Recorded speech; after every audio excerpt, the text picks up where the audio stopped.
안녕하세요. 저는 어머니와 식당을 운영하고 있는 40대의 가장입니다. 어머니와 함께 초등학생 딸아이를 키우고 있습니다. 저희 집 사정을 잘 모르는 남들은 저희 모자지간의 사이가 참 좋다고 말씀하시며 저희 가게를 찾아주시는 손님들도 저와 어머니가 참 많이 닮았다고 하십니다. 저희 딸아이까지 셋이 있으면 붕어빵이라고 그러거든요. 그런데 사실 저희 가족에게는 한 가지 비밀이 있습니다. 그건 바로 제 어머니가 저희 친어머니가 아니라는 사실이지요. 그렇다고 양어머니냐 하면 그것도 또 아닙니다. 사실대로 말씀을 드리면 저희 어머니는 사실 이혼한 전처의 어머니, 그러니까 바로 제 장모님이십니다. 전처와 이혼한 지도 오래되었는데 장모님이랑 지낸다고 하면 사람들이 오해할까 싶어 남들에게는 그냥 저희 어머니라고 하지만 제 속마음도 사실은 장모님을 정말 저희 어머니처럼 생각합니다. 사실 사별한 부인의 어머니도 아니고 뻔히 살아있는 전처의 어머니와 사위가 같이 지낸다는 걸 들으면 대부분 이해하지 못할 거라 생각합니다. 사실 저도 처음부터 그럴 생각은 아니었거든요. 어쩌다 보니 특별한 사연으로 함께 지내게 되었지만 이제는 어머니가 안 계시면 제가 어떻게 살아야 할지 막막할 지경입니다. 겪어보니까 가족이라는 게 꼭 피가 섞여야 가족이 아니더군요. 남들 눈에는 이상해 보일지 몰라도 저희는 정말 둘도 없는 행복한 가족입니다. 저는 어려서 아버지가 도망가고 홀어머니와 단둘이 단칸방에서 살았습니다. 쿰쿰한 곰팡이 냄새가 나는 반지하 셋방에서 매일 주인 아주머니의 눈치를 보며 지냈던 기억이 납니다. 아버지가 어떻게 집을 떠나셨는지 잘 기억나지는 않지만 언젠가부터 아버지가 집에 돌아오시지 않는다는 걸 깨닫게 되었네요. 그렇다고 아버지의 부재가 그리 컸던 것은 아닙니다. 사실 오히려 아버지가 더 이상 집으로 오지 않으시는 게 더 좋았던 것 같습니다. 집에서 늘 술을 달고 사시던 아버지는 애초에 가정적인 사람이 아니었습니다. 매일 어머니에게 술상바우라며 소리를 지르셨고 학교도 안 간 어린 제게 술 심부름을 시키셨죠. 슈퍼 아주머니가 아이에게 외상으로 술을 들려보내는 걸 언짢아 하는 걸 알면서도 술을 안 사가면 아버지에게 혼이 나니까 어린 제가 사정을 해서 술을 사가는 수밖에 없었습니다. 사실 술을 못 샀다고 거짓말하고 가져가지 말아볼까 싶었던 적도 있었습니다. 그만큼 아버지가 술 드시는 게 정말 싫었거든요. 그렇게 매일같이 소주를 몇 병씩 비우시는 분이니 술을 드시지 않는 날에도 몸에서는 알코올 냄새가 났습니다. 어려서는 그 냄새가 아버지들 냄새인 줄 알았어요. 다른 집 아버지들도 매일 소리만 지르고 술만 드시는 줄 알았습니다. 한번 나가시면 일주일씩 안 돌아오시는 것도 당연한 줄 알고 자랐죠. 그렇게 아버지가 가정에 소홀할 동안 고생하시는 것은 혼자 계신 어머니셨습니다. 1년 365일 쉬는 법이 없으시던 어머니는 늘상 뭔가를 하고 계셨습니다.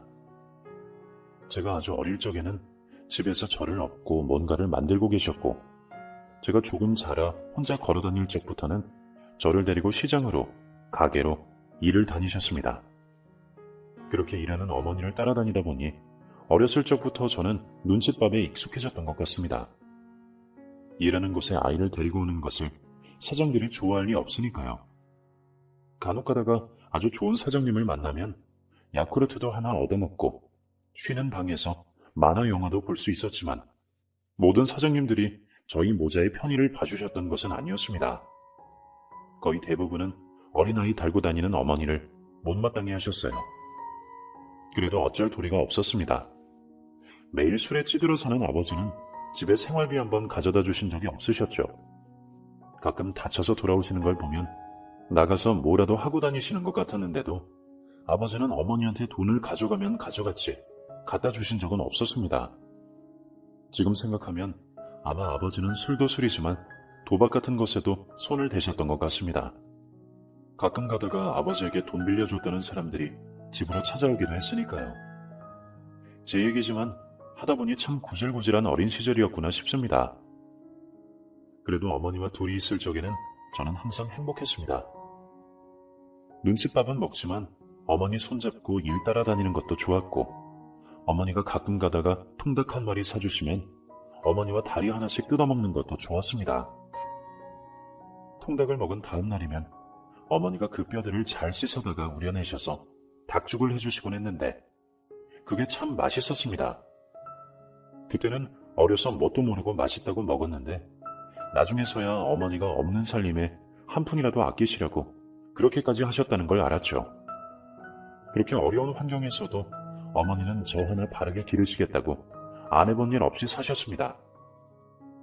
쉬는 날에도 늘 봉투 접는 부업이나 머리핀에 비즈 다는 부업 같은 것을 많이 하셨습니다. 흐릿한 형광등 불빛 아래서 한 개의 5원짜리 봉투를 붙이시며 제 교재값을 버셨죠.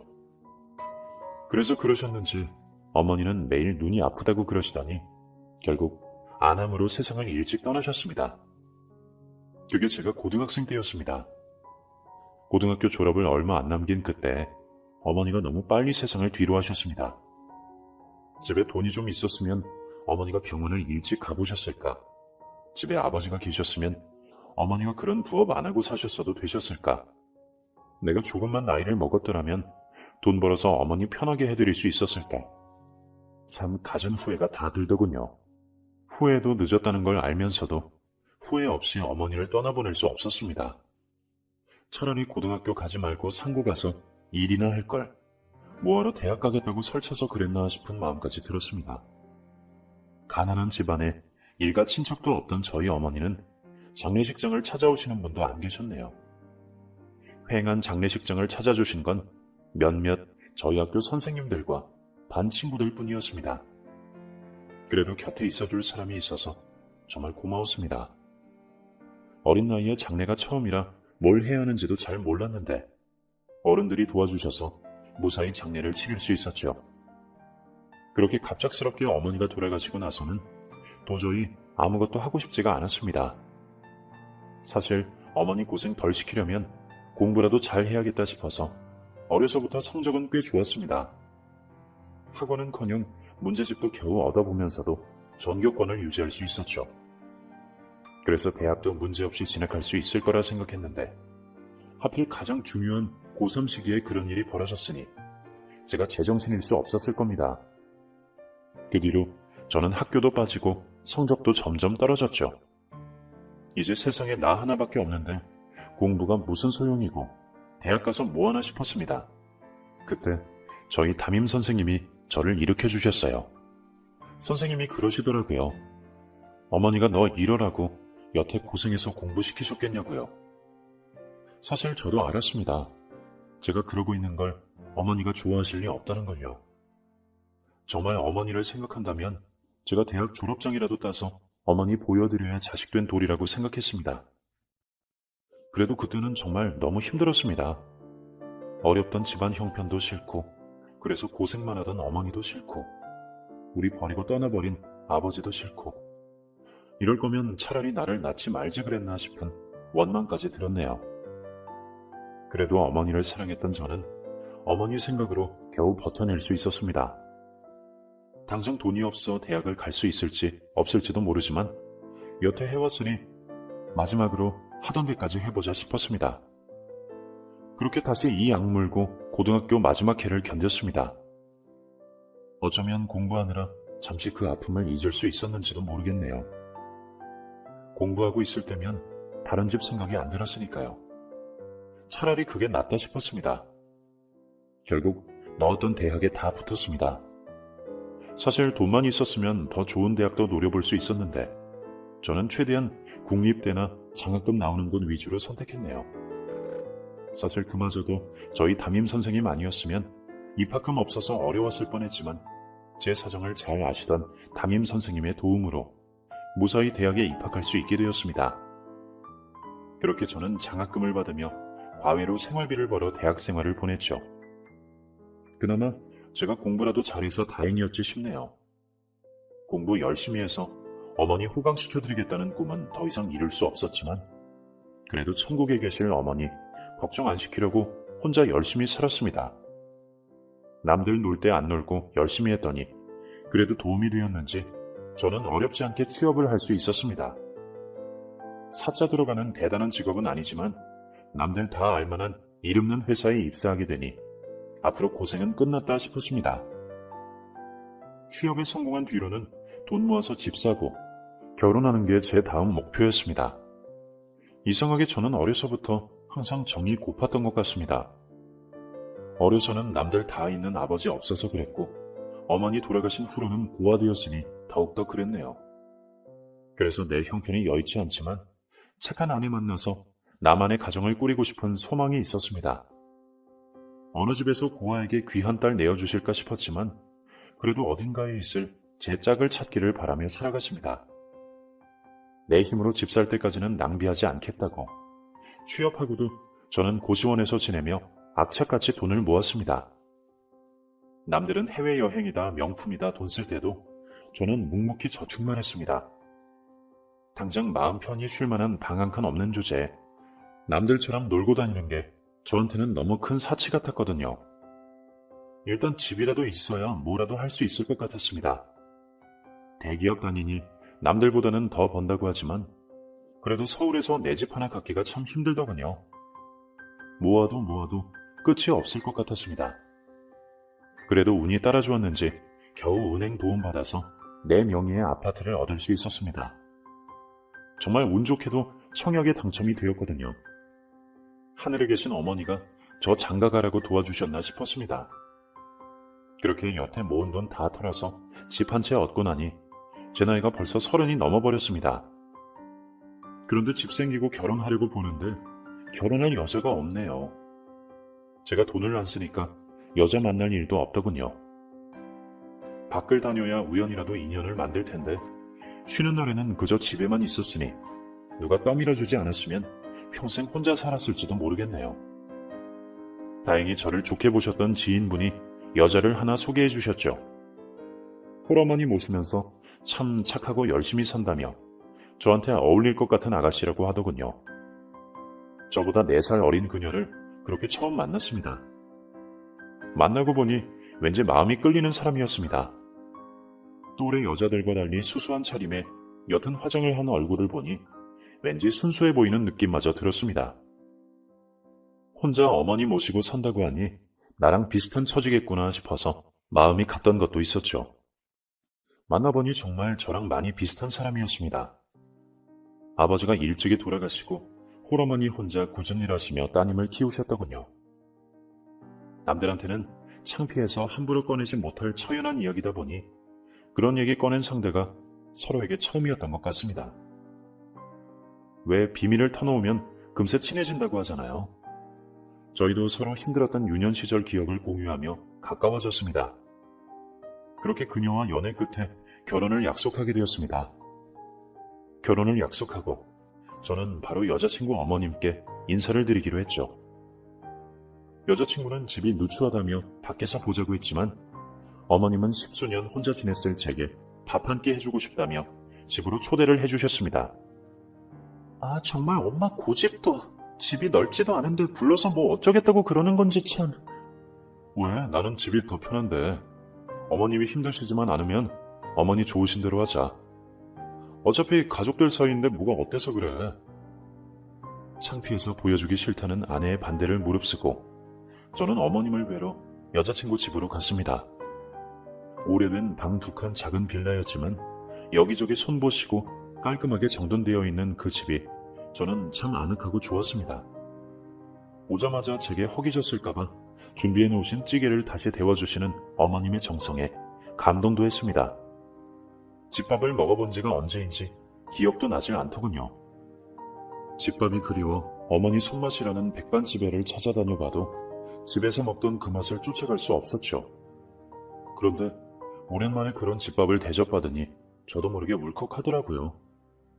손님으로 갔으니 점잖게 먹고 오려고 했는데 자꾸만 제 밥숟가락 위로 반찬을 집어주시는 어머님의 마음에 점점 눈물이 차올랐습니다. 뭐 좋아하는지 몰라서 그냥 내가 잘하는 걸로 해봤는데 입에 맞을지 모르겠어요. 예, 다 맛있습니다, 어머니. 정말 맛있어요. 아유, 집밥 못 먹은 지 오래되었을 것 같아서 결혼 전에 내가 밥 한 끼 해주고 싶어서 불편해할 거 알면서도 집으로 불렀어요. 미안해요, 집이 좁아서. 아닙니다. 초대해 주셔서 제가 더 감사하죠. 저 사실 정말 오랜만에 집밥 먹거든요. 참 맛있네요. 그때 장모님이 차려주신 그 밥상이 아직도 제 마음 깊이 남아 있습니다. 정말 오랜만에 느껴보는 따뜻함이었던 것 같습니다. 사실 제가 결혼을 결심한 이후에 장모님이 없었다고 말 못하겠네요. 장모님은 깊이 알지 못했지만 참 좋으신 분 같았습니다. 선한 인상에 고아인 저를 마다하지 않으시고 사위 될 사람을 식구처럼 챙겨주시는 게 참 감사하고 죄송했습니다. 그런데 저는 몰랐는데 어머님이 딸 결혼시키신다고 무리를 하셨더군요. 집에 돈이 없어서 혼수해줄 돈도 없다고 전세로 살던 그 집 내놓고 작은 집으로 들어가시고 그 돈으로 따님 결혼시키려고 하셨답니다. 어머님 말로는 어차피 딸 보내고 그 집에 혼자 있느니 뭐하냐 그러시는데 아무리 그래도 집까지 줄여서 딸 시집 보내신다는 게 제가 참 마음이 불편하더군요. 그래서 그냥 제가 장모님 모시고 살겠다 그랬습니다. 어차피 저는 고아라서 시댁 식구도 없고 집에 방도 남는데 뭐하러 장모님이 나가서 사시겠냐고요. 그 말을 들은 장모님이 제 손을 잡고 우시는데 저도 모르게 눈물이 터져 나왔습니다. 장모님, 이제 저 아들로 생각해 주세요. 저 어머니 일찍 보내고 참 많이 외로웠습니다. 제가 장모님 제 어머니처럼 모실게요. 믿어주세요. 그렇게 해서 저희 세 식구가 한 집에서 함께 지내게 되었네요. 그렇게 행복한 결혼을 하고 새 가족을 만들었습니다. 그리고 얼마 지나지 않아 아내가 퇴직을 하고 임신을 하며 세 식구가 네 식구가 되었네요. 그땐 참 행복하다 싶었습니다. 장모님은 저를 아들처럼 잘 대해주시고 사랑하는 아내와 눈에 넣어도 안 아플 자식까지 함께 기르니 힘든 회사 생활에도 집에만 돌아가면 스트레스가 풀리곤 했습니다. 맞벌이에서 아이가 생기며 외벌이가 되어 제가 좀 더 힘들어졌지만 식구들을 위해 열심히 하다 보니 힘든 줄도 몰랐습니다. 장모님은 제가 고생한다며 매번 출근하기 전 아침 식사에 때마다 보양식까지 챙겨주셨고 여기저기 쫓아다니며 육아에 열심인 아내 덕분에 딸아이도 참 건강하게 자라주었습니다. 그러니 제가 더는 바랄 게 없다 싶다가도 우리 어머니 살아계셨으면 이런 모습 보고 좋아하셨을 텐데 싶어서 마음 한켠이 아려오곤 했죠. 그런 마음이 들 때면 장모님께 좀 더 잘해야겠다 싶었습니다. 이제 장모님을 저희 어머니처럼 생각하니 어머니 살아생전 못해드리던 것을 다 장모님께 대신 해드리고 싶었습니다. 집안 살림 도맡아 봐주시고 육아까지 도와주시는 장모님께 감사해서 용돈도 따로 챙겨드리고 그랬는데도 장모님은 한 번도 제가 드린 돈을 쓰신 적이 없으셨습니다. 그저 고맙다고 받아두셨다가 집에 큰돈 필요할 때면 도로 꺼내놓곤 하셨죠. 장모님은 사위가 밖에서 고생한다며 제가 벌어온 돈을 한 번도 허투루 쓰신 적이 없으셨습니다. 어쩌다 보니 결혼하고부터 장모님이 저희 살림을 봐주셨고 생활비도 당연히 장모님께 들었었네요. 장모님은 어떻게 그렇게 알뜰하게 살림을 꾸리시는지 저희 가족이 100만 원도 안 되는 돈으로 먹고 살았습니다. 그러면서 제 간식까지 따로 챙겨주시면서 말입니다. 장모님은 참 음식 솜씨도 좋으셔서 제가 외식할 일이 없었네요. 그렇게 네 가족이 모두 행복한 일상이었는데 어느 날부터인가 아내가 점점 변하기 시작했습니다. 불우한 가정 환경 때문이었는지 친구가 별로 없던 아내는 아이를 키우며 동네에서 몇 엄마들과 친하게 지내더군요. 이전에는 집 밖에 모르던 아내가 그때부터 부쩍 밖으로 나가기 시작했습니다. 물론 처음에는 우려할 정도가 아니었죠. 아이가 어릴 때는 장모님도 계시니까 아이 재워두고 동네에서 잠깐 커피 한 잔씩 하고 그랬던 모양입니다. 저도 아내가 사람들과 어울려 지낸다니 안심되었고 나가서 밥이라도 사라며 돈도 따로 챙겨주고 그랬습니다. 그런데 커피에서 시작된 자리가 가벼운 맥주 한 잔으로 이어지더니 아이가 유치원 들어가고부터는 밤마다 나가서 그의 엄마들이랑 술을 마시고 다니는 겁니다. 다들 애엄마라면서 집에서 애는 안 보는지 아이들한테 술 마시는 거 보여주는 게 좋지도 않은데 다들 그렇게 술을 즐기네요. 제가 어렸을 적부터 아버지 때문에 술이라면 질색을 하는 사람이라 저도 술을 멀리하고 아내도 그전까지는 술을 안 했는데 다른 애엄마들한테 물이 들어서 그 뒤로 잦은 술자리를 갔더군요. 저도 육아 스트레스로 힘들다는 아내에게 마냥 나가지 마라 할 수는 없었습니다. 그래도 제가 술 마시는 일로 걱정을 하니까 아내는 친구도 별로 없는 자기가 스트레스 풀 곳이 어디 있냐며 놓아주기를 요구했고, 저도 처음에는 맥주 한두 잔 정도는 눈 감아주기로 했습니다. 그래도 맥주 한두 잔 정도니까 괜찮을 거라 생각했는데, 제가 아내를 너무 믿었던 건지 아내는 점점 더 나가 놀기를 즐겨했습니다. 한 번은 애엄마들끼리 여행을 간다길래 믿고 보내줬더니 거기서 나이트를 간 것을 들켜 크게 싸운 적도 있었네요. 그때는 처녀 때 그런데 못 가봐서 궁금증에 한번 가본 거라며 용서를 구하길래 저도 그냥 눈 감아 주었습니다. 별일 없었다니 다시는 그러지 말라고 했죠.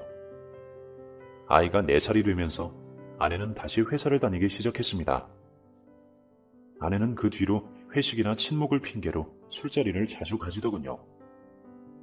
사회생활 하니까 이제 밖에서 자기 마음대로 하겠다는 건지 제가 술자리를 자제하라고 하는데도 오히려 저더러 답답하다며 화를 내곤 했습니다. 아무리 그래도 애엄마가 그렇게 술 마시고 다니는 게 뭐가 좋아. 아이한테도 보기 안 좋고. 좀 일찍 다녀. 또 그 소리야? 내가 맨날 마시는 것도 아니고 일주일에 몇 번 그러는 것 가지고 왜 자꾸 그래. 요즘 술 안 마시는 사람이 어딨어. 당신이 안 마신다 그러지만 나는 자유를 줘야 할 거 아니야. 그렇게 술 때문에 부부 사이에 전에 없이 자꾸만 싸움이 벌어지더군요. 장모님이 계시니 저도 웬만하면 소리를 내고 싶지 않았는데 아내는 제가 좋은 말로 타일러도 들을 생각조차 하지 않았습니다. 그러니 저도 답답한 마음에 언성을 높이게 되었고, 그러면 아내는 점점 더 소리를 높였습니다. 도저히 타협이 되질 않았습니다. 결국 아내의 고집을 꺾지 못한 제가 아내에게 술을 마시더라도 좀 일찍 들어올 것만 요구했지만 아내는 그마저도 무시하더군요. 이전에는 친구도 별로 없다며 가족밖에 모르던 아내였는데 늦게 배운 도둑질에 밤새는 줄 모른다더니 아내가 딱 그 짝이었습니다. 아내는 그렇게 뒤늦은 유흥에 빠져 가정을 소홀히 했습니다. 언젠가부터 제가 퇴근하고 돌아오면 아내가 집에 없기 일쑤였습니다. 어딜 갔느냐 전화를 하면 동네에서 엄마들이랑 맥주 한잔 한다. 회사 근처에서 동료들이랑 한잔 한다. 매번 술자리에 있다더군요. 저도 더 말하게 질려서 점점 묻지 않았고 그렇게 아내와 제 사이의 거리는 멀어져만 갔습니다. 언젠가부터 아내와 대화도 없어지고 서로 바라보지도 않았습니다. 술 이야기로 결국에 싸우게 되니 서로 입을 닫고 말았죠. 그래도 그때까지는 놀 만큼 놀고 나면 정신을 차리겠지 싶었습니다. 주변에서도 술 때문에 부부싸움 한다는 얘기를 하면 다들 남자여서 그런가 술 좀 마시는 걸로 큰일 나지 않는다며 모두 제 편보다는 아내 편을 들어주었거든요. 저도 그때까지는 제가 너무 아내를 가두려고 하나 생각했습니다. 그런데 아내에게 다른 남자가 있다는 것을 한참 뒤에야 알게 되었습니다. 딸아이가 학교를 들어가고 아내가 제게 이혼을 요구하더군요. 저를 더 이상 사랑하지 않는다면서 아이도 컸으니 이혼하자 그러네요. 황당해서 말이 안 나왔습니다. 술 문제 빼면 싸울 일도 없었는데 갑자기 그런 식으로 말을 하니 당연히 당황할 수밖에요. 내가 그동안 너무 몰아붙였나 싶어서 아내를 설득하려 했는데 아내는 이미 제게 마음이 떠났다고 했습니다. 나 사랑하는 사람 생겼어. 나도 내 가정 지키고 싶어서 참아보려고 많이 노력했는데 도저히 안 되겠어. 나 그 사람 정말 사랑해. 당신이 욕해도 할 말 없는 거 알아. 근데 나도 이젠 좀 행복해지고 싶어. 뭐? 행복? 그럼 당신 나랑 살 때는 안 행복했다는 소리야? 내가 당신을 그동안 불행하게 했어? 그렇게까지 생각할 것 없어. 나도 당연히 당신 사랑해서 결혼했지. 그냥 지금 내 마음이 변했을 뿐이야. 이제는 그 사람을 사랑해. 그러니까 우리 그냥 조용히 이혼하자. 소송까지 가선 뭐 하겠어? 양육권은 포기할게. 지호는 당신이 키워. 나 어차피 그 사람이랑 새로 시작할 거고 지호 데려가봤자 지호한테도 상처일 거야. 남편 앞에서 당당하게 사랑하는 사람이 생겼다며 헤어지자는 아내는 딸까지도 버릴 작정인 건지 양육권도 포기하고 그 남자와 새 삶을 시작하겠다고 했습니다. 이 여자가 제정신인 건지 바람핀 주제에 이혼해달라 소리를 하다니 참 기가 막혔습니다. 어차피 저 혼자 벌어서 딸아이 못 키울 것도 아니고 요즘 세상에 이혼이 흠도 아니라지만 저는 정말 큰 상처를 받았습니다. 당신이 나한테 어떻게 이래? 우리 지우한테는 어떻게 이래? 당신 정말 이러면 안 되는 거야. 대체 내가 당신한테 뭘 못해줬어? 내가 그동안 가정에 소홀했어? 내가 우리 가족을 얼마나 생각하는지 누구보다 당신이 잘 알잖아. 근데 어떻게 바람을 필 수가 있어? 악에 받쳐 소리 지르는 저를 보고 아내가 그러더군요. 그래서 싫은 거야. 집 밖에 모르고 사는 당신 때문에 너무 숨이 막혀. 나는 엄마랑 둘이 가난하게 살면서 내 삶이 지긋지긋했어. 근데 결혼까지 나랑 비슷한 당신이랑 하게 될 줄은 몰랐지. 그래, 처음에는 나도 당신 사랑했어. 나랑 비슷했으니까. 나랑 같은 아픔을 공유하니까. 그러니까 서로 더 잘 알고 이해하고 살 거라고 생각했어. 근데 살아보니까 아니더라. 둘이 같은 아픔을 가졌다는 건 그만큼 둘 다 구질구질하다는 거야. 당신 정에 고달파하고 가족 말하는 것도 지겨워. 나는 이제 좀 자유롭게 살고 싶어. 아내는 자기 인생이 구질구질하다 했습니다. 내 인생이 나락 같답니다. 이제 집도 있고 애도 있어도 여전히 구질구질한 삶이랍니다. 이제는 자유롭게 살고 싶다고 하네요. 이해가 가질 않았습니다. 열심히 살면 될 거라고 생각했습니다. 저는 여태 가족들만 바라보면서 버는 돈은 모두 가족에게 썼습니다. 제 나이 40 가까이 먹어서도 날 위해서 사치해본 일은 한 번도 없었습니다. 그런데 제 아내는 오히려 그런 게 싫었답니다. 쓸 줄도 모르고 먹을 줄도 모르는 게 거지 같답니다. 처음엔 화를 냈습니다. 저도 할 만큼 했는데 억울했거든요. 그랬더니 그러니까 이혼하자며 같이 화를 내더군요. 다음에는 설득했습니다. 그래도 하나 있는 딸 생각해서라도 같이 살아야 하지 않겠냐고요. 내 아이도 우리처럼 외부모 밑에서 키울 거냐고 했죠. 그런데 아내는 딸도 안중에 없는 건지 전혀 개의치 않더군요. 몇 달을 설득하다가 결국 도장을 찍기로 결정했습니다. 시간을 끌수록 그 여자한테 정이 떨어지더군요. 그토록 이기적인 사람인 줄은 정말 몰랐습니다. 적어도 아이나 자기 어머니 생각은 할 줄 알았죠. 그런데 아니더군요.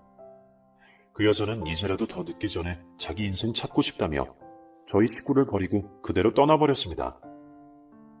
기가 막힌 것이 이혼하겠다고 해놓고는 그 남자 집에 장모님 데려갈 수 없다며 장모님더러 알아서 살 길 찾아가라는 겁니다. 엄마, 나 내 인생 찾아갈 거니까 엄마도 엄마 갈 길 가. 어쩌겠어. 나 그 사람한테 엄마 얘기 못했어. 하고 싶지도 않고. 나 구질구질한 꼴 그 사람한테는 보여주고 싶지 않아. 그리고 솔직히 나도 그동안 할 만큼 했잖아. 나라고 엄마랑 같이 사는 게 편했겠어? 말이 좋아서 모시고 사는 거지. 결국 돈 때문에 붙어 살았던 거 아니야. 엄마 여태 돈 모아놓은 것도 좀 있잖아. 그걸로 월세라도 알아봐. 아니면 김서방한테 여태 살림 봐준 거 계산이라도 해달라 그러던지. 아이고, 얘가 지금 무슨 소리를 하는 거야 대체. 너 정말 이러고 잘 살 것 같니? 가족 내버리고 너 잘 살겠냐고. 너 정말 벌 받는다. 너 김서방한테 그러는 거 아니야 이거사. 장모님은 아내의 뻔뻔한 태도에 황당해하셨습니다. 남편 버리는 것까지는 이해한다 쳐도 자기 낳아 길러준 어머니한테까지 저런다는 게 제정신인가 싶었습니다. 당신 지금 제정신이야? 나랑 이혼한다고 자기 어머니까지 팽겨치겠다는 거야? 당신 정말 제대로 돌았구나. 대체 그놈 얼마나 사랑한다고 부모 자식 다 버리고 이런 짓을 해. 당신 이러면 정말 벌받아. 진짜 단단히 벌받을 거야. 그리고 장모님은 내가 모실 거니까 당신은 걱정하지 마. 당신 지금 여기서 약속해. 나중에라도 장모님이나 우리 딸 찾아오지 않겠다고 인연 끊으려면 제대로 끊고 나가. 결국 그렇게 해서 제가 장모님과 지내게 되었습니다. 사실 아내와 이혼하면서도 장모님과 인연이 끊길까 아쉬웠는데 이렇게 모녀지간 연이 끊길 줄은 저도 몰랐네요. 장모님은 그 일로 충격을 많이 받으셨는지 쓰러지시고 며칠을 앓아 누우시더니 겨우 일어나셔서 갑자기 짐을 싸시더군요. 김서방, 미안하네. 내가 지금이라도 짐 싸서 나가야겠어. 다 내 탓이네. 내 딸년이 그러는 것도 다 내 탓이야.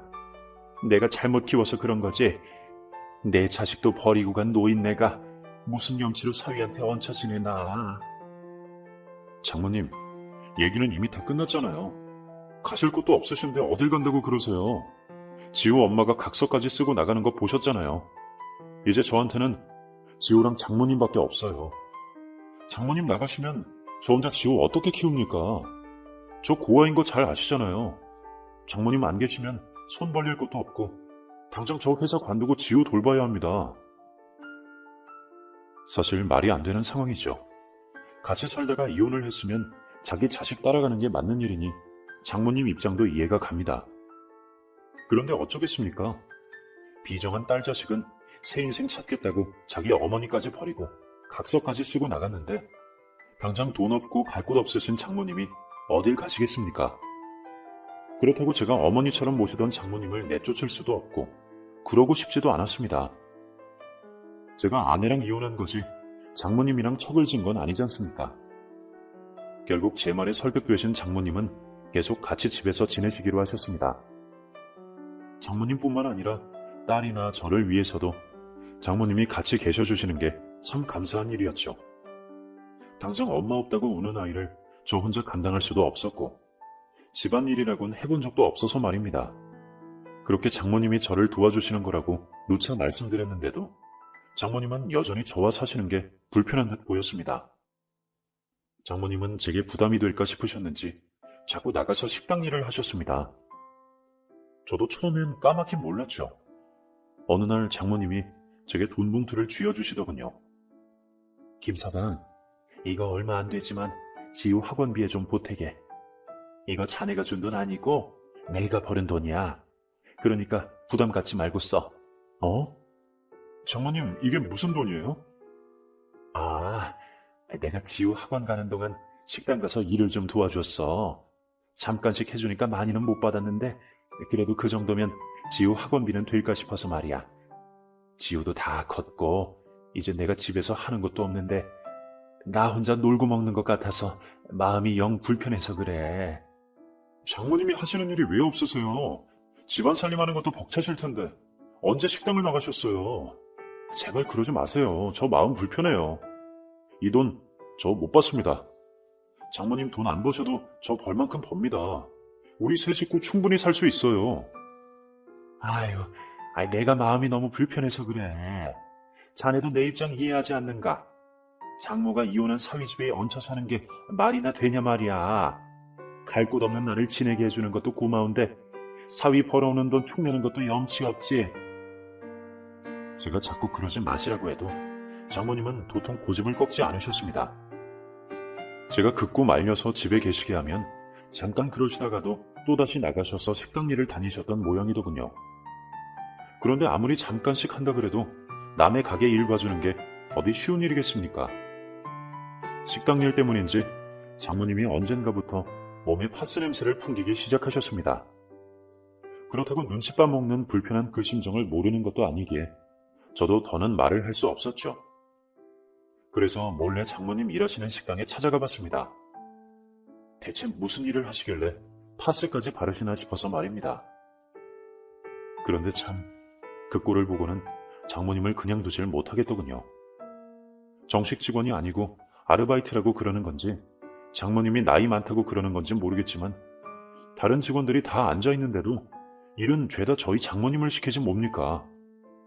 무거운 뚝배기를 들고 옮기시고 주방에서 설거지 하시는 장모님 모습을 보니까 예전 우리 어머니 생각이 나서 눈물이 울컥 올라왔습니다. 그날 혼자 집으로 돌아가서 많이 생각했습니다. 일하지 마시나 그래도 집에서 마음 불편해서 편히 못 계실 것이고 그렇다고 저렇게 고생하는 꼴 보고 있을 수도 없고 이래저래 궁리하다가 그럼 차라리 장모님 가게를 차려드리면 어떤가 그 생각까지 미치게 되었습니다. 사실 저희 장모님 음식 솜씨가 상당히 좋습니다. 제 입맛에만 그런 게 아니고 지인들도 집들이 날 와서 밥 얻어먹고는 다들 그렇게 맛있는 음식은 처음 먹어본다며 한마디씩 했었죠. 장모님이 예전에도 식당 일을 많이 해보셨고 그러면서도 자기 가게 한번 열어보지 못해 아쉽다고 하셨던 말도 기억이 납니다. 그제야 왜 그 생각을 이제 했나 싶더군요. 가게가 쉽진 않겠지만 그래도 힘든 일은 직원 쓰고 장모님은 요리 재미있게 하시면 그게 낫지 않나 싶었습니다. 직접 벌어서 경제력 생기시면 눈치도 안 보실 테고요. 거기다가 제가 마침 식품회사 마케팅팀 출신이니까 제가 조금만 도와드리면 어렵지 않게 시작하실 수 있겠다 싶었죠. 장모님 혼자 하실 정도의 작은 가게라면 그 정도 차릴 여윳돈도 있었고 말입니다. 그날 바로 장모님께 제 생각을 말씀드렸습니다. 아니 김서방, 내 가게라니. 세상에, 아니 가게 차리는 게 적은 돈도 아닌데 무슨 돈으로 그러나? 그리고 내가 무슨 실력이 된다고 가게를 차려. 아유, 나는 안 돼. 장모님 솜씨는 제가 인정하지 않습니까? 그리고 저 안 망할 자신 있습니다. 저 대기업 출신이에요. 장모님 팍팍 밀어드릴게요. 그래도 남의 가게 일하는 것보다 그게 낫지 않으시겠어요? 장모님은 또 제게 부담 줄까 걱정되시는지 이것저것 걱정을 하시면서도 알게 모르게 연신 웃음을 지어 보이셨습니다. 장모님은 당황스러워하시면서도 좋아하시는 눈치셨어요. 결국 장모님이 가게를 차리기로 결정을 하시고 그 길로 제가 계획을 추진했습니다. 그동안 회사 다니며 모아둔 거래처들을 통해 무사히 가게를 열 수 있었습니다. 마케팅도 자신이 있었죠. 어차피 오픈빨이라는 게 있으니 개업 초기에 입소문만 잘 타면 이거 진짜 되겠다 싶더라고요. 무엇보다 장모님 솜씨야 제가 보장하니까 말입니다. 물론 처음부터 인산인해는 아니었지만 마케팅 덕분인지 꾸준하게 손님들께서 찾아와 주셨고 장모님은 찾아와 주신 손님들을 놓칠 수 없다며 정말 한 분 한 분 최선을 다해서 손님을 받으셨습니다. 점심 장사부터 시작하니 천천히 오전에 나가시면 될 것을 손님 위한다며 이른 새벽부터 나가셔서 준비하시고 평일에 고생하셨으니 주말에는 좀 쉬시면 좋을걸 하루 쉬는 주말에도 메뉴며 재료며 생각하느라 바쁘셔서 어쩔 때 보면 너무 과로하신 건 아닌가 걱정도 되었습니다. 그렇게 열심히 하시다 보니 손님들께서 알아주셔서 찾아주셨던 분들이 지인분들 데려오시고 인터넷에 후기 잘 써주시니 여기저기서 소문 듣고 찾아오시더군요. 망하지는 않겠다 생각했지만 제 생각보다도 장사가 너무 잘 되어서 저도 당황했었습니다. 그 사이 장모님의 가게는 맛집으로 소문이 나면서 점점 멀리서까지 손님들이 찾아오기 시작했습니다. 아니, 김서방, 세상에 이게 무슨 일이야? 내가 지금 꿈을 꾸나? 장사가 이렇게 잘 되어도 되는 거야? 나도 그동안 식당 일 다니면서 장사 잘 되는 집 일해줘 봤지만 이렇게 잘 되는 건 처음 보네. 이 정도 매출이면 웬만한 식당 한 달 매출이잖나. 장모님, 제가 잘 될 거라고 했잖아요. 일단 음식이 맛있으니까 다들 알아보시는 거죠. 그래도 저도 이 정도로 잘 될 줄은 몰랐는데 말이에요. 그래도 잘 되니까 다행 아닙니까? 가게가 잘 되다 보니 직원 쓰는 것도 한계가 있어서 결국 저까지 나서서 가게를 도울 수밖에 없었습니다. 오픈 초기에는 제가 짬나는 대로 정산하고 손님 응대를 도와드렸는데 손님이 점점 많아지다 보니 사람도 더 쓰고 제대로 관리가 필요하겠더라고요. 결국 제가 회사를 퇴사하고 장모님과 동업을 하게 되었습니다. 오히려 잘 됐다 싶더군요. 어차피 회사 다니면 오늘 내일 하는 목숨인데 저도 그냥 몇 년 빨리 퇴직한다 셈 쳤습니다. 그렇게 제가 장모님과 함께 본격적으로 가게를 운영하다 보니 장사는 점점 더 잘 되었고 저희 가게는 일명 대박 맛집으로 알려지며 방송까지 출연하게 되었습니다. 순이익은 아니지만 하루 매출이 1,000만 원을 훌쩍 넘기다 보니 지금 벌이는 회사 다닐 때랑 비교할 수도 없죠. 제 주변 지인들은 저더러 돈벼락 맞았다 그럽니다. 코로나 이후에는 포장이나 밀키트까지 판매해서 매출에 큰 타격도 없었네요. 식구들이 동업을 하면 많이들 싸운다던데 저희는 아주 궁합이 잘 맞는 듯 합니다. 손발이 척척 맞아서 여태 싸울 일 한 번 없었네요. 돈도 많이 벌어서 좋지만 무엇보다도 장모님이 좋아하셔서 참 행복했습니다. 장모님도 가게를 운영하시면서 참 많이 밝아지셨습니다. 이제는 더 이상 눈치 보지 않으시네요. 오히려 이제는 장모님이 저한테 용돈을 챙겨주시고 외제차도 사주셨어요. 해주시는 그 마음이 뭔지 알기에 마다하지 않고 잘 타고 다닙니다. 저희는 모자가 운영하는 가게로 알려지며 가게에서 어머니 사장님, 아들 사장님 그렇게 불립니다. 주변 상인분들도 다들 저희가 모자지간인 줄만 아시죠. 그래서 장모님 부르는 호칭도 바뀌었네요. 엄마, 12번 테이블 2인분 주문이요.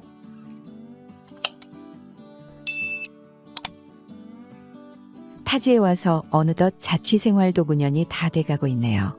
자취하다 보니 임대료며 공과금이며 보험이며 생활비가 만만치가 않네요. 그래서 반값이라도 조금 아껴보자고 1년 동안 친구랑도 같이 살아봤지만 남자 둘이서 한 방에서 지내는데 친구놈이 여자도 데리고 오고 청소도 잘 안 하고 여러모로 불편하고 신경 쓰이는 게 한두 가지가 아니더군요.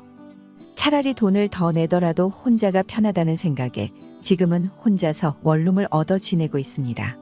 퇴근이 7시인데 집에 들어오면 이것저것 사서 먹어도 보고 반찬집에서 좋아하는 찬들 몇 가지 사두었다가 햇반을 돌려 먹기도 했는데 한창 나이에 햇반 2에서 3개는 거뜬하게 먹을 때이고 사서 먹는 차는 턱없이 부족할 때였죠.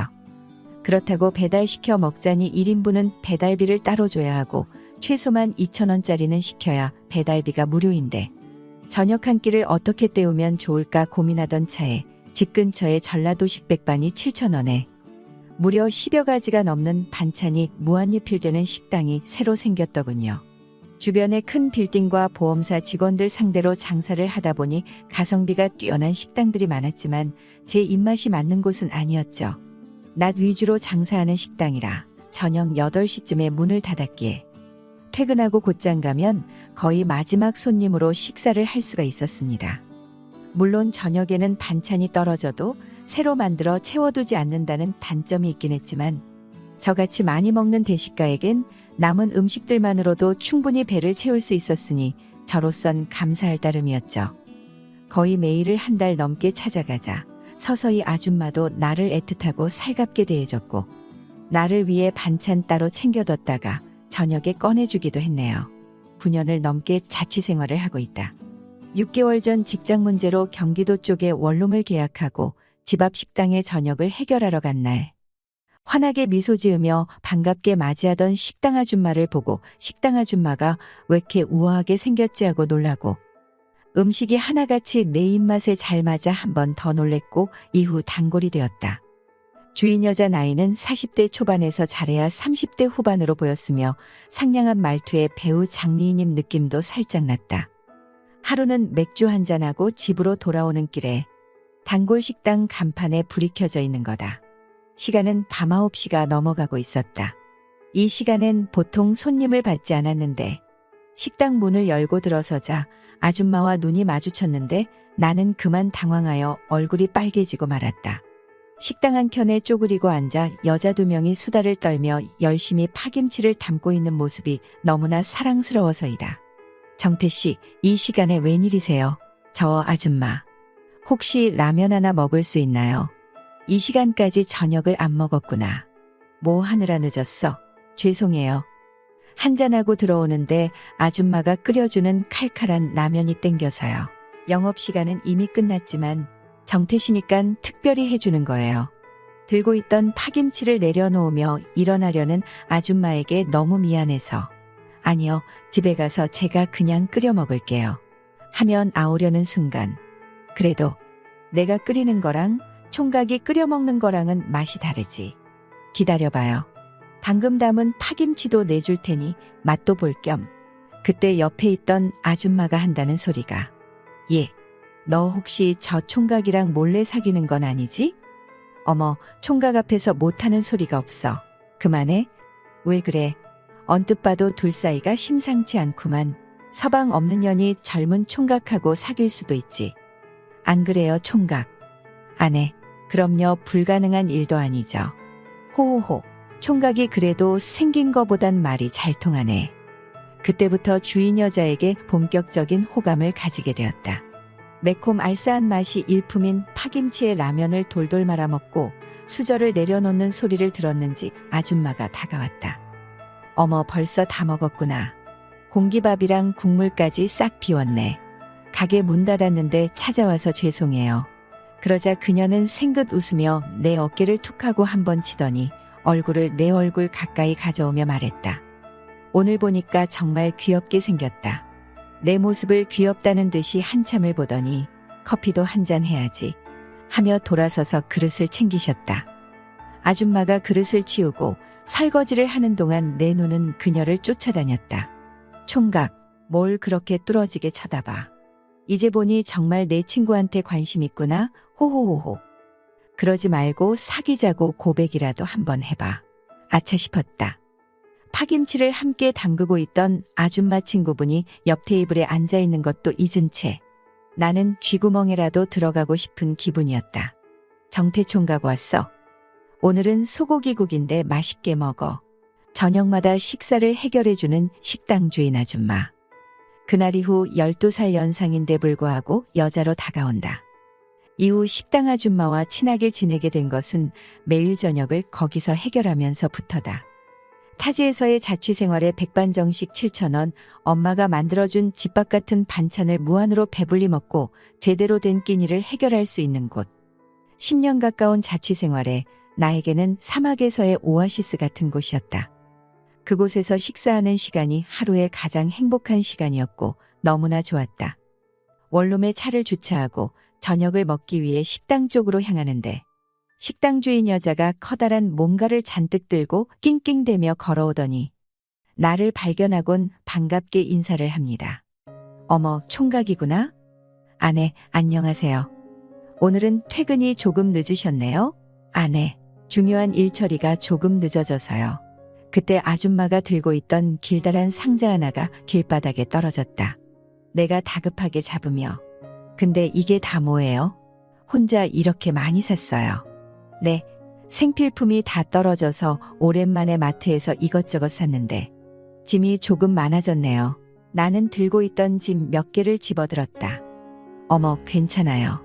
떨어진 거 그냥 위에 올려주시면 되는데. 아니요. 어차피 식당에 가던 길인데요. 뭘 들어다 드릴게요. 괜찮은데 죄송해서 어쩌죠? 그게 죄송한 일인가요? 식당 뒤편에 딸려있는 그녀의 방 안까지 들어가 물건을 내려놓았습니다.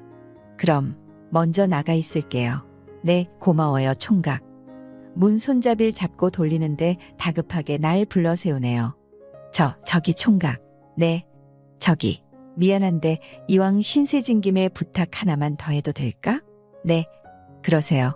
사실은 나 이거 어떻게 할지 몰라서요. 화장실 변기 커버를 사왔는데 그걸 조립해 달라는 거였습니다. 제길 이 더러운 걸 신랑이나 애인한테나 해달라고 하지 하고 속으로 생각했지만 이리 주세요. 하곤 그녀의 욕실까지 들어가 변기 커버를 마저 조립을 했습니다. 저 설치 다 했는데요. 이제 나가볼게요. 총각, 너무 고마워요.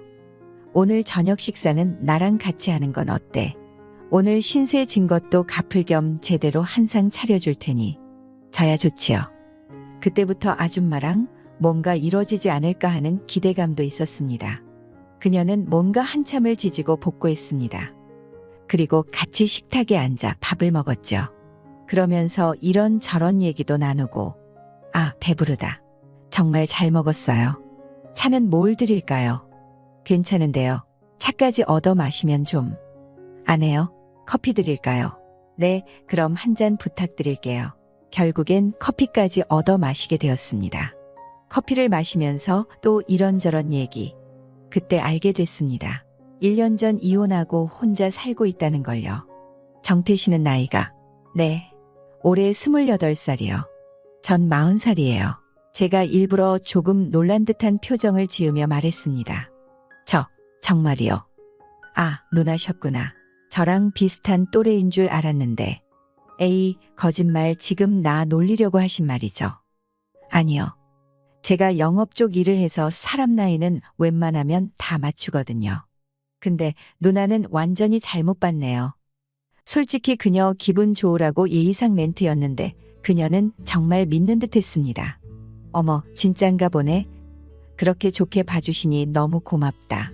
그럼 정태 씨가 나보다 한참 동생이니까 그냥 편하게 말할게요. 네, 그러세요. 저도 그게 편하니까. 참, 그리고 아까 말하려던 건데 배고프면 언제든지 찾아와서 밥 먹고 가. 그러면서 혹시 늦더라도 연락 주라며 폰번호를 알려준다. 말이라도 고마워요. 누나. 말로만 그러려던 거 아니니깐 언제든지 연락해. 한 3달 뒤부터는 아줌마와 반말 비슷하게 주고받고 농담도 주고받는 정도의 사이가 되었어요. 정태 왔어. 오늘은 추어탕 끓였는데 먹어봐. 내가 데워올게. 식은 국은 따로 데워서 주고 남는 반찬은 주말에 먹으라고 챙겨주고 아줌마의 씀씀이가 얼굴만큼이나 이뻐 보였다. 그 대가로 나는 가게 형광등도 교체해주고 무거운 짐들 옮겨주고 암튼 남자의 일손이 필요한 곳에 도움을 주기 시작했고 동네에선 내가 그 아줌마 기둥서방이냐는 소문까지 나 돌았다. 가게에서 밤늦게까지 단둘이 커피 마시거나 TV를 본다거나 마주보고 노닥거리며 즐겁게 있는 모습을 동네 분들이 많이 목격하였기에 오해할 만도 했다.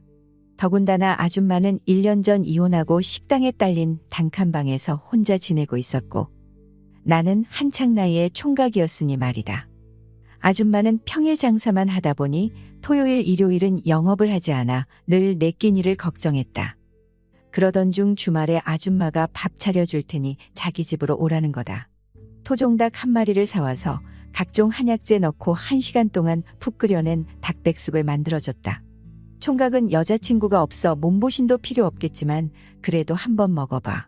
내가 여자친구가 없다는 걸 약간 비꼬는 듯한 말투였다. 닭을 다 발라먹고 닭죽까지 먹고 나니 일어나기 귀찮을 정도로 배가 불러오더라. 소파에 기대 앉아 TV를 보면서 한동안 아무런 말 없이 나란히 앉아만 있었다. 누난 나한테 궁금한 거 없어? 정태는 왜 만나는 여자가 없어? 헤어진 지 꽤 오래전이야. 이 동네로 이사오고 한 달 만에 여자애가 바람나더라. 나랑 헤어지고 외과 레지던트랑 사귄다는 소문이 있던데. 하긴 나라고 해도 중소기업이나 다니는 나보단 의사가 훨씬 괜찮지. 그랬구나? 그럼 그 이후론 아무도 없었어. 응, 그때 너무 실망을 많이 해서. 지금은 여자 만나고 싶은 생각도 별로 없어. 모르지 누나 같은 여자가 있다면 혹시 또. 얘는 나처럼 나이 많은 여자가 뭐 좋다고. 그러는 누나야말로 혼자 산 지 1년이 넘었는데 애인이나 하나 만들지 뭐했냐. 아무튼 나 장가 갈 때 누나 같이 요리 잘하고 내조 잘하는 착한 아내 얻었으면 정말 좋겠다. 정말 내가 그렇게 마음에 드니? 응, 누나 같은 여자도 드물지. 근데 나도 가끔은, 아주 가끔은 어린 남자 한 번 만나보고 싶단 생각할 때도 있어. 뭘 그리 더듬거리면서 말해. 나랑 한번 만나보고 싶다는 거지. 그렇게 아줌마와 반년을 넘게 사귀게 되었는데 어느 날 갑자기 전 남편이 연락이 와서 애들 생각해서라도 다시 살림 합치자고 한다면서 이혼하고 데리고 살던 여자가 바람나서 도망을 갔다나 딴 여자와 살아보니 조강지처만한 여자가 없는 것 같다며 과거의 잘못을 뉘우치고 있으니깐 다시 살림을 합쳤으면 한다며 며칠 전에는 애들까지 데리고 식당으로 찾아왔다는데 12살 많은 아줌마를 붙잡자니 솔직히 부담스럽고 보내자니 아쉽고 머릿속이 복잡하네요. 또 아줌마 전 남편이 능력이 좋은 분이래요. 돈도 꽤 있는 편이고 남편이 호색하니라 종종 바람을 피워 말썽을 일으키는 게 문제인데 재결합하는 조건으로 남편 명의로 된 재산의 일부를 아줌마에게 넘겨주겠다는 약속까지 했다네요. 아줌마가 저 때문에 고민하는